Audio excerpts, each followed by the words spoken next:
Do aliens walk amongst us? We will explore that question in this video. There are several alien races that look identical to Earth humans. We have even been introduced to a few of them through this series of videos. If other alien races exist and look as we do, could any of them possibly be walking amongst us? I mean, how do we know the difference if they look and act just as we do? In the United States, in the late 1940s and through the mid-1960s, legendary UFO contactee George Adamski interacted with and on several occasions met in public spaces with a few different ETs claiming to be from Venus, Mars, and Saturn. They were all friendly and had an objective to begin the process of connection and communication with those on Earth. George wrote multiple books and lectured around the world about his experiences with these ETs while on Earth. He even detailed being a passenger on their various spaceships. His work and legacy still lives on today. Were these human-looking ETs that George communicated with and wrote about really from Venus, Mars, or Saturn? Or were they possibly from somewhere else, but much further away? Well, George Adamski's work has been hotly debated as to its accuracy, with some skeptics claiming he faked his images, videos, and fabricated those stories for financial gain. For what it's worth, in January of 2018, I saw the exact same flying saucer-shaped UFO that George would take pictures and videos of with my own eyes, up close and for a long time. This was before I was even familiar with his body of work, and there was no mistaking what I saw. Let me introduce the Alphirkians, an advanced humanoid galactic race that does visit our planet and are instrumental to the existence of the Earth itself. And yes, they can and do walk amongst us.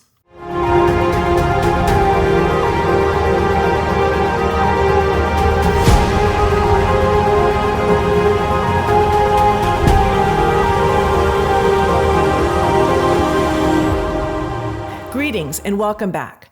For those who are just tuning in, my name is Erin Lynn and I'm an Akashic record researcher and Galactic channel. In today's episode, we're going to introduce a hidden yet very important alien race. These beings are partially responsible for the very existence of Earth, and this group was one of the first undiscovered ET races to introduce themselves to me. And I have since read for many Akashic record reading clients who are starseeds originating from this planet. I am very familiar with this group. So we're going to feature the Alphirkians, who are from the planet with the Bayer designation of Beta Cephus in the massive Cephus constellation. Alphirk is the Arabic name given to the star and is the preferred name for these beings to be known on Earth. Before I go into my next point, I want to remind you all that my interpretations I make are metaphors and not necessarily affiliated with any kind of religious dogma. But Alphirk in Arabic translates to the Redeemer. And this translation is interesting because they are neighbors to the previously featured Alderamin race. Alderamin is the planetary location of the soul origin for Jesus Christ. Alderamin in Arabic translates to the right arm of the king. Therefore, the two brightest stars in the Cephus constellation are the right arm of the king and the Redeemer. The dictionary definition of the word Redeemer is someone who repays, recovers, saves, or exchanges something for someone else. In the Bible, Jesus Christ is referred to as the Redeemer, who delivers us from sin and from captivity to freedom. Alphirkians often work alongside the Alderamins, and like the Alderamins, the Alphirkians as a race are also heavily involved in realm creation, and specifically in the creation of Earth. We as Earth beings do share some of the same Alphirkian DNA. And I'm told that they've also had a hand in creating other planets, including the previously featured Procyon. So in keeping with the Redeemer definition of saving something or someone, the Alphirkians are extremely involved in the galactic politics and with the battle against evil in our universe. As a group, they are committed to freeing those from both spiritual and physical captivity and saving those in need from the darkness. So Alphirkians are a particularly active alien race and are well known by the galactic community outside of Earth. Planet Alphirk is stunningly beautiful and natural realm. They worship nature in its truest form, and they do not wish to alter it in any way. And the first thing one will notice when visiting planet Alphirk is its pink sky. So their sky is a consistent, striking, light pink color that's not reserved just for dramatic sunsets. Their sky is pink because during the daytime, their bright white sun is constantly reflected off of a red planet that's also prominent in their sky. And this reflection creates this even pink hue that even makes their fluffy white clouds appear a lighter shade of pink. When nighttime comes, their sun doesn't set like ours. Instead, it's like a daily eclipse that happens between their bright white sun and this red planet. So the sun moves completely behind the red planet, and the sky looks darker, but still like a red color. So therefore, they don't have a black night sky like we do on Earth. And although they can view the stars and other celestial bodies in their red night sky, much like we can in our earthly night skies, it's not uncommon to see airships in their skies day or night. But they fly silently and they don't disturb the serenity of their world. And Planet Alphirk is a celebration of the natural world. Preservation and space for nature to flourish in their society is a priority. While not considered an aquatic realm like the Oceanacas, which I made a video about, they do have many rivers and streams that crisscross throughout their breathtaking landscape. And many of these rivers are dotted with waterfalls. And Alphirk has no oceans or any bodies of salt water, but I'm told that they have 3 massive freshwater lakes that would be like larger versions of our Great Lakes in the United States that kind of feed water into these extensive mazes of waterways. In addition to swimming in their many rivers, the Alphirkians love to explore nature on dry land. And there are snow-capped mountain ranges as well as many old growth forests that are filled with wildlife. I often see groups of Alphirkians hiking through these forests. Trees are everywhere, and they look like our trees with green leaves, but some are just extremely tall. And I assume this is because these trees are never cut down and they're just much older than the trees that we have on our planet. And the animals in the forest, they don't fear the Alphirkians as they know that these humans on their world will not hurt them. And I've seen wild cats that sit in the trees and majestic hawk-like birds soaring high up in their pink skies. Alphirkians do not hunt animals and will only rarely consume meat. They do not farm livestock either, as they do not want to upset the natural order of things. So if an animal has recently passed, they may eat it for a special occasion, although they do not eat any fish that swims in their rivers. On Alphirk, they will garden and cultivate fruits and vegetables for them to eat. The fruits and vegetables that grow naturally on Alphirk look and taste quite different from ours on Earth. And I'm told by the Alphirkians that our produce does not taste as delicious as theirs, and they prefer not to eat our food.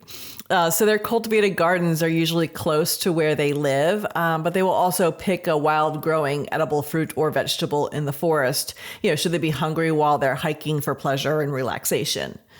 So as a civilization, they are knowledgeable about living naturally off the land. Due to the Alphirkian interest in leaving a lot of space for undisturbed nature to flourish, they will live in areas that are dedicated only for their habitation. So I hesitate to call them cities, as their buildings are still very natural and kind of blend in with the natural world that surrounds these designated zones. So the shapes of these buildings are very organic and curved, and even the roadways leading up to these buildings are curved and are kind of designed in circular patterns with manicured landscaping in the center. So foliage and plant life is growing on the roofs and down the sides of these structures. And Alphirkians live in these multi-level buildings, like apartments, but each apartment will have a dedicated outdoor space complete with a view. So these apartment buildings may be around 3 floors high, so that they aren't high rises. However, they do expand outwards and are large structures with many apartments in them. And the material that these dwellings are made of looks more natural, almost like a stucco, but it seems to reflect the natural colors around it. So between these flowing curved shapes and plants growing on these buildings and their somewhat camouflaged materials, these structures complement the natural surroundings perfectly. So even the indoors on Alphirk celebrates the outdoors. Alphirk has always been a benevolent race and is currently in the 9th dimension, and they have ascended from the 7th dimension. But they've never really experienced low-dimensional living on their planet. So Alphirkian beings really love and are very attached to their home world. And they are free to have incarnations on any other planet they desire, but like the Ruchbahians, who I previously made a video about, they choose to remain incarnating on their home world over and over and over again. Alphirk is a very happy, free, and supportive planet to live on. Is that I will sometimes see an Alphirkian starseed client currently incarnated with other ones that they know from their home world. And this is unusual because those who are in our lives now are usually from a mix of different soul origins. To clarify this concept further, I want to explain the differences between one's soul group of origin and soul family. And many people confuse these two concepts and think they mean the same thing, but they're actually quite different. So a soul group of origination is where your soul chose to have its first incarnations. And as a result, your soul will carry those energies with it for an eternity. So this is also called your starseed group. But that is why it's helpful to know your starseed origins, as it will explain a lot about the who, what, and why in this earthly lifetime. A soul family is a group of souls from a bunch of different starseed origins, or Earth, who choose to have lifetimes together to help each other learn or reach a specific objective. So therefore, it's uncommon for a soul family to have multiple members with the same starseed origins. And I've found often in Alphirkian starseed clients with the same, soul group of origination to be within the same soul family. And I can often trace it back to relationship dynamics formed on their homeworld to be relevant still today. What stands out the most to me when I interact directly with the Alphirkian beings is the strong energy that kind of emanates from within them. And it's different from like a protective layer or shell of energy around them. And this energy originates from and then radiates out of their chests, and it feels very strong. And many Alphirkian starseed clients I have read for acknowledge that they too feel that they have this intense energy that comes from them even when in an earthly body. So many will describe Alphirkian starseeds to be people who have a naturally powerful presence about them. This natural strong energy about them allows the Alphirkians to be extremely adaptable, both energetically and physically, to different environments. So these beings are humanoid and look a lot like we do. They have much longer lifespans and continue to have youthful and healthy physical appearances well into old age. And the average Alphirkian will live to be between 400 and 500 linear years old. Although it's possible for some Alphirkians to live to be over 1,000 linear years. And they are revered and considered to be wise elders in their culture when they reach that milestone. So Alphirkian men, on average, are 5'11" or 180 centimeters tall, and the females stand about 5'7" or 170 centimeters in height. They are Caucasian with light to medium brown or blonde hair. And they could be walking amongst us and you'd never know their true origins. They kind of would just look like an attractive 28-year-old human being, but they could be 200 years old. And so for those who are energetically sensitive on Earth, their aura could feel much more intense or powerful than Earth humans. And this is really be the only potential giveaway. Let me ask you a question. Would you swap your legs for a fishtail temporarily while swimming if you could? How cool would that be? What is arguably the most fascinating thing about the Alphirkians, and I touched on it earlier in this video, is their ability to adapt.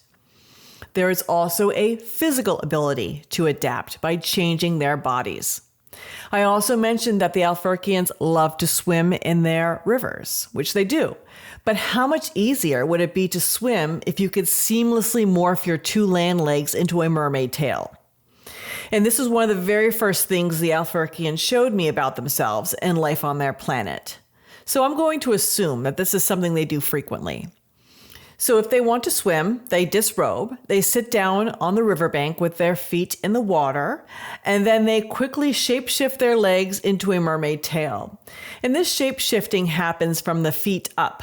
And once they're done swimming, they sit back on the riverbank and morph back into two land legs, get dressed, and keep on walking. According to an Alphirkian starseed Akashic record reading client who has had clear visions of his home world while in this earthly lifetime, he reports that he was also able to change their skin color, for example, to blue or green, etc. Now, I've only seen them in their default Caucasian complexions that we see here on Earth.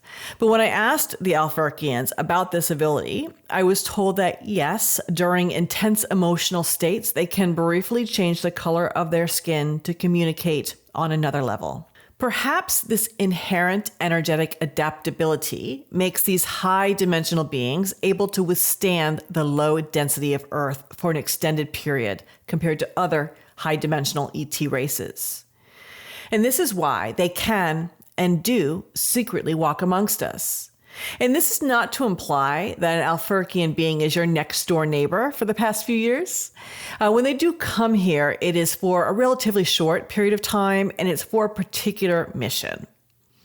So being in a third-dimensional realm, if your body is both designed for and accustomed to living on a much higher dimension, is physically taxing. And I'm told it almost feels as if your body is slowly being crushed. However, the Alphirkians are uniquely equipped to handle this dense environment and can stay here for a maximum of 3 days at a time before they'll need a break by either returning to their ship or going back home. So interestingly, despite this seemingly huge distance between Earth and Alphirk, portals are used to go back and forth between the planets rather quickly. The Alphirkians tell me they love Earth and want to help. And the reasons an Alphirkian being would physically be on Earth is for research purposes or a Galactic Federation of Light mission. It could be to facilitate communication with an intergalactic public relations type assignment or to protect Earth from dark forces. Regardless of the reason, when here and for their safety, the Alphirkians are usually in twos or a small group, and a ship is always close by to pick them up. They understand that they must use discretion. Alphirkians use their spaceships frequently to travel all around our universe. Although their UFOs do come into Earth's airspace often and do land, their ships have been spotted many, many times over the course of recorded UFO sightings. They are the aliens who use those cigar-shaped ships. These ships not only fly through the air and land on our planet, but these ships also have the capabilities to fly through bodies of water at rates of high speed, like that of a missile. Have you ever seen any cigar-shaped ships in the sky or near the water? Let me know of any of your UFO experiences and observations below in the comments. So this begs the question, if the Alphirkians are so involved with both the creation and ascension of Earth, that they would risk visiting our world, why did they wait so long to come forward? Well, the Alphirkians tell me, to know our true origins and who we are would open doors to knowledge that those on Earth were not ready to accept. A conscious tipping point was needed to be reached planet-wide for the next level of universal information to come through. The galactic communities that have been waiting for this time on Earth's ascension. This is what this YouTube channel is all about, as I have gotten to know all these other cosmic communities throughout the years.